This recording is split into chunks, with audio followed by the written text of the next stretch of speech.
প্রমিত হচ্ছে বিশ্বের যত বাংলা ভাষাভাষী আছে, ধরেন 41 কোটি বাংলা ভাষাভাষী আগের জরিপে, মাঝে একটা জরিপ আসছিল বাংলাদেশেই নাকি 40 কোটি, কিন্তু আমরা জানতাম বাংলাদেশে 18 আর বাইরে সব মিলে মোট 41 কোটি সারা বিশ্বে। কিন্তু শুধু যদি বাংলাদেশেই 40 হয়ে যায় তাহলে সেটা 80 কোটির উপরে হবে। যেটাই হোক, সারা বিশ্বে যত বাংলা ভাষাভাষী আছে সেই প্রত্যেকটি মানুষ যে ভাষা এক বাক্যে বুঝবে, শুনবে, মানবে, গ্রহণ করবে সেটি হচ্ছে প্রমিত বা মান ভাষা। অর্থাৎ যে ভাষা খাগড়াছড়ি, পাবনা, ঠাকুরগাঁ, লন্ডন, কোরিয়া, ঢাকা সমস্ত জায়গায় সমানভাবে গ্রহণযোগ্য সেটি হচ্ছে প্রমিত বা মান ভাষা। কিন্তু ধরেন বরিশালের মানুষ যারা আপনারা কর্মু আনে, জামু আনে, খামু আনে, এই যে কইতি আসেন, এই যে বলতে আসেন, এগুলো কি অশুদ্ধ? কোনোভাবে অশুদ্ধ না, এটিও শুদ্ধ, কিন্তু এটার গণ্ডি শুধু বরিশাল। বরিশাল থেকে ওই ভাষা যদি ঢাকায় আমদানি করেন এবং বলেন, তাহলে আশেপাশের মানুষ বলবে এই বরিশাল্লা, স্বাভাবিকভাবেই এই নোয়াখাল্লা, যে যার জেলা ধরে যখনই আঞ্চলিক বলবেন তখন এইটা বলবে, কারণ আপনি এই বরিশালের আঞ্চলিক ভাষাটা ঢাকায় আমদানি করেছেন। ঢাকায় আসলে মান ভাষায় বা প্রমিত বললে তখন আর বোঝা যায় না আপনার আঞ্চলিকতা। এখন কথা হচ্ছে, আঞ্চলিক ভাষাকে অবজ্ঞা অবহেলা করা যাবে না, ওটি অত্যন্ত উঁচুমানের শিল্প প্রতিটি মানুষের, এবং ওটি আপনার মায়ের ভাষা। 52 ভাষা আন্দোলন প্রমিত বাংলার জন্য না, মাতৃভাষার জন্য, মায়ের ভাষায় কথা বলার অধিকারের জন্য। আপনার মা জন্মের পরে আপনাকে বলে নাই যে তুমি কি ভাত খাবে, তুমি কি ঘুমোতে যাবে, এটা বলে না। বলছে ওই জ্যাম্বা করে আপনার মা কয়ছে আপনার সাথে, ওইটা হইল আপনার মাতৃভাষা। তো ওইটার প্রতি যদি আপনার ঘৃণা থাকে তাহলেই আবার সমস্যা আছে, এটা খুব অন্যায়ের মধ্যে পড়ে। অতএব মাতৃভাষার প্রতি নিঃসন্দেহে শ্রদ্ধা, ভালোবাসা থাকতে হবে, ওটিও স্বতন্ত্র শিল্প। আর আমি যখন সামগ্রিক বাংলা ভাষাভাষীর জন্য কথা বলছি, তখন আমাকে একটি মান ভাষা জানতে হবে যেটি সকলের সাথে একসাথে যোগাযোগ স্থাপন করবে। এরকম তাহলে প্রথম প্রমিত দরকার, যদি আমি সব মানুষের জন্য কবিতা পড়ি, আর যদি কবিতা পড়ি শুধু বরিশালের জন্য হতে পারে সেটা আঞ্চলিক, বা শুদ্ধর মধ্যেও কখনো কখনো কোনো আঞ্চলিক অংশ কোট করে বসে।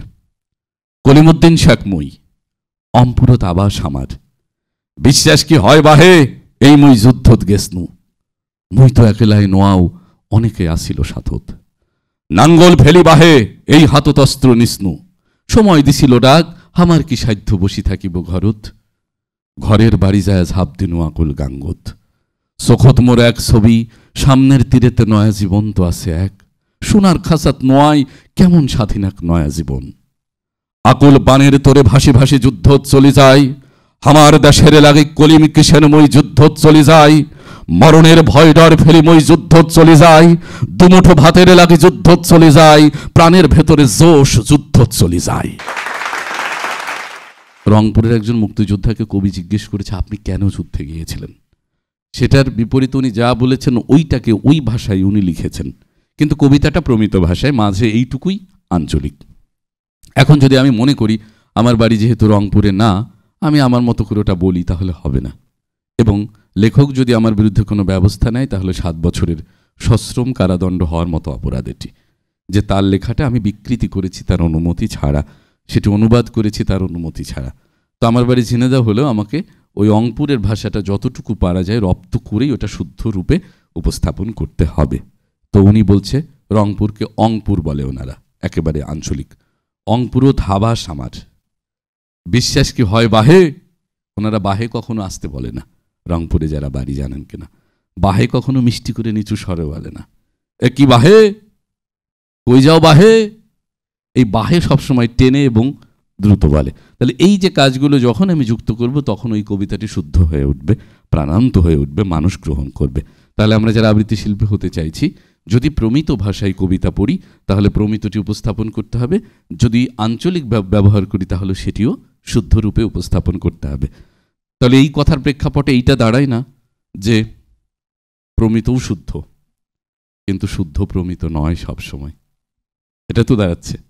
আঞ্চলিককে আমি অশুদ্ধ বলছি না, শুদ্ধ আঞ্চলিক, কিন্তু প্রমিত নয়। কিন্তু প্রমিত সে মান ভাষা, শুদ্ধও বটে। আচ্ছা, এখন সংবাদ উপস্থাপকের 1 নম্বর যোগ্যতা এটা, নাকি আমার সাথে একমত কিনা আপনারা? আর অনুষ্ঠান উপস্থাপকের 1 নম্বর যোগ্যতা প্রমিত উচ্চারণ। রেডিও জকি আরজে যারা হতে চান তাদের 1 নম্বর যোগ্যতা কি? বাংলাকে নষ্ট করা। হ্যাঁ হ্যাঁ। হ্যালো লিসেনার্স, দেশ এবং দেশের বাইরে যে যেখান থেকে আমাদের সাথে অ্যাড হয়েছেন এই সময়ে আপনাদের সবাইকে জানাচ্ছি অনেক অনেক অনেক অনেক লাভ। আর এই মুহূর্তে ঘড়ির কাঁটা কিন্তু সকাল 10:05 আর এই মুহূর্তে যখন কথা বলছি বাইরে কিন্তু একদম সূর্য ওঠেনি, প্রচুর কুয়াশা পড়ছে, শীত পড়ছে। আর এর মধ্যে যারা শুনছেন তাদেরকে একটু উষ্ণ স্পর্শ, উষ্ণ টাচ দিতে যদি একটা হট গান এখন প্লে করি তাহলে নিশ্চয়ই মন্দ হয় না। আর এই মুহূর্তে যখন কথা বলছি তখন পাবনা থেকে আমাদের সাথে অ্যাড হয়েছেন আশিকুর রহমান। ওয়াও, ফ্যান্টাস্টিক একটা ফটো কমেন্টস করেছেন, thank you so much, love you dear friend. আর কথা না বাড়িয়ে আপনাকে ডেডিকেট করে প্লে করছি একটি অসাধারণ সং, চলুন শোনা যায়। এর মধ্যে কয়টা ইংরেজি এবং মনে হয় যে মৃগী রোগী, এরা কোনোভাবেই সুস্থ না, প্রতিবন্ধী ভাষা বানিয়েছে। এইটা আপনারা কেউ করবেন না দয়া করে। এবং এইটার এই মুহূর্তে গ্রহণযোগ্যতা নেই। রেডিও স্টেশনগুলো বাংলা বলার জন্য ছেলে মেয়েদের খুঁজছে, পায় না, বাধ্য হয়ে এইসব হাবিজাবি দিয়ে চালাতে হয়। এবং কয়েকটা স্টেশনের লক্ষ্য হচ্ছে এই আমাদের যে টিনেজ ছেলে মেয়ে, এদের দর্শক বা শ্রোতা কোনোভাবেই কোনো বুদ্ধিমান মানুষ ওদের শ্রোতা না। টিনের ছেলে মেয়ে যা দেখে তাই ভালো লাগে, যা শোনে তাই ভালো লাগে। ওই যখনই বলে হ্যালো গাইস, ওদের মনে হয় ওয়াও ফ্যান্টাস্টিক, এর চেয়ে ভালো পৃথিবীতে কিছু নাই। ওই যে টিনেজে একবার নষ্ট হয়, আপনারা সবাই ওইভাবে নষ্ট হয়ে এসছেন সবাই। এবং অনার্স দ্বিতীয় বর্ষ থেকে আপনারা কেউ আর ওই এফএম শোনেন না, ভাবছেন যে আমি শুনি না যেহেতু আর কেউ শোনে না, আপনার ছেলে মেয়ে শোনে। ওটা নষ্ট হওয়ার একটা প্রক্রিয়া হয়ে গেছে। এবং এইটা শুনতে শুনতে যে সর্বনাশ হয়েছে সেটি খুব অন্যায়ের মধ্যে পড়ে। হাইকোর্ট থেকে একটু রুলস রয়েছে যে বাংলার সাথে ইংরেজি, ইংরেজির সাথে বাংলা মিশ্রণ করা যাবে না। আপনি আলাদা করলে কোনো অসুবিধা নেই, বাংলারও যেমন চাহিদা রয়েছে ইংরেজিরও সেরকম চাহিদা রয়েছে। দুটো মিশালে এটা আসলে একেবারে অখাদ্য একটি জিনিস হয়। এটা আমরা একটু সজাগ হব, সতর্ক হব। প্রিয় শ্রোতা বন্ধুরা, দেশ এবং দেশের বাইরে যে যেখান থেকে কান পেতেছেন FM 88.8 মেগাহার্টসে আপনাদের সবাইকে অনেক অনেক প্রীতি ও শুভেচ্ছা জানাচ্ছি। আমি আলাপন সঙ্গী হাসান মাহাদি। ঘড়ির কাঁটা সকাল 10:05 অর্থাৎ এখন সেই শুভক্ষণ, সেই মাহেন্দ্রক্ষণ, যেখানে 10:05 থেকে 11টা পর্যন্ত অর্থাৎ টানা 55 মিনিট আপনাদেরকে শুনিয়ে থাকি বাংলা চলচ্চিত্রের সোনালী সময়ের অসাধারণ কিছু গান। আর এই গানগুলো আজ আমরা একে একে শোনাবো, কিন্তু তার আগে জানাতে চাই আমাদের সাথে যুক্ত হবেন ফেসবুকে এবং ইমেইলে। এই কথাগুলো যখন বলছিলাম দেখতে পাচ্ছি মন্তব্য করেছেন পাবনা থেকে আশিকুর রহমান, অনেক ধন্যবাদ। আপনি চমৎকার একটি ছবি কমেন্টসে পাঠিয়েছেন, সরিষা ক্ষেতের মধ্যে আপনি বসে আছেন, অসাধারণ। আপনার জন্য অনেক অনেক শুভকামনা।